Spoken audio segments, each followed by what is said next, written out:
नमस्कार मैत्रिणींनो, मी अनघा. माझ्या चॅनलवर तुमच्या सर्वांचं खूप खूप स्वागत. आजचा दिवस तुम्हाला खूप छान आनंदाचा जाओ हीच ईश्वरचरणी प्रार्थना. आज घटस्थापनेचा 5वा दिवस. आजची माळ आहे 5वी आणि आजचा रंग आहे हिरवा. आणि आपण ऐकत आहोत भोंडल्याची गाणी. मी तुम्हाला 3ऱ्या माळेला 3 गाणी ऐकवली होती. आज आपण पुढचे गाणे बघूया. पुढच्या गाण्याचं नाव आहे कारल्याचा वेल. तर मैत्रिणींनो, पूर्वी जर एखाद्या सासूरवाशिनीला माहेरी जायचे असेल तर सासूबाईंची परवानगी घ्यावी लागायची. मग त्या सासूबाई तिला काय काय कारणे देऊन थांबवायच्या, पण ती सून किती प्रामाणिकपणे ते काम करायची आणि तिच्या मनात एक उत्साह असायचा की हे काम झालं की आपल्याला जायला मिळेल. आजकालची परिस्थिती पण काही वेगळी नाही मैत्रिणींनो. आपल्याला जर माहेरी जायचं असेल किंवा थोडंसं बाहेर जायचं असेल तर आपल्यालाही सगळं बारीक सारीक घरातलं हे झाकून ठेवा, ते झाकून ठेवा, फ्रीज स्वच्छ करून ठेवा, लाईट बंद करा, गॅसचं बटन बंद करा, नळ बंद करा, अशी किरकोळ कामे बघता बघता मग कुठेतरी बाहेर जायला मिळतं किंवा माहेरी जायला मिळतं. माहेरी जाण्याआधी आपल्याला इतकी छोटी कामे करून बाहेर पडावं लागतं. आणि असं म्हणतात की मी कुठेतरी ऐकलं आहे की कारल्याच्या वेलाला कारलं हे फळ येण्यासाठी 9 महिने लागतात. तर ह्या गाण्यात तो छोटासा कुठेतरी मतितार्थ दडलेला आहे, तो पण समजून घ्या.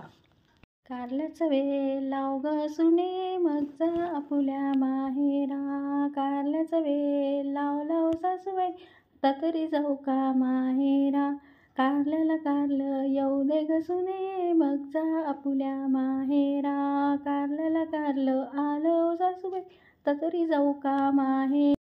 कारल्याची भाजी चिर ग सुने, मग जा आपुल्या माहेरा. कारल्याची भाजी चिरली ओ सासूबाई, आता तरी जाऊ का माहेरा. कारल्याची भाजी कर ग सुने, मग जा आपुल्या माहेरा. कारल्याची भाजी केली ओ सासूबाई, आता तरी जाऊ का माहेरा. कारल्याची भाजी खा ग सुने, मग जा आपुल्या माहेरा. कारल्याची भाजी खाल्ली ओ सासूबाई, आता तरी जाऊ का माहेरा. कारल्याची कढई घास ग सुने, मग जा आपुल्या माहेरा.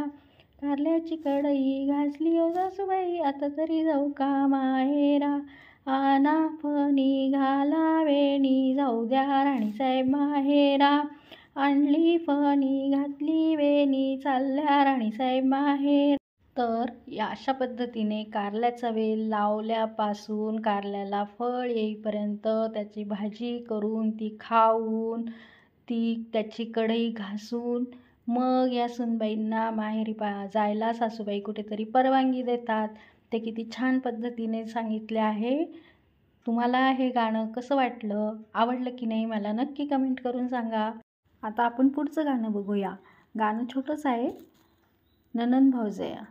तर पूर्वीचं घरातलं वातावरण किती खेळीमेळीचं असायचं. कोणाला इगो नाही की कोणाला काही नाही. नणंद भावजया अगदी मैत्रिणींप्रमाणे राहायच्या. तर त्यात बघूया हे छोटंसं गीत.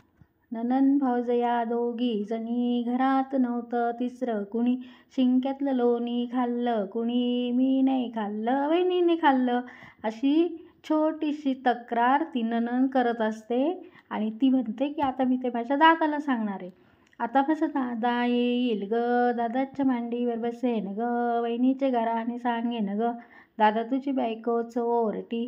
दादा काय म्हणतो, किती छान उत्तर देतो बघा. असू दे माझी चोरटी, घे काठी घाल पाठी, घरादाराची लक्ष्मी मोठी.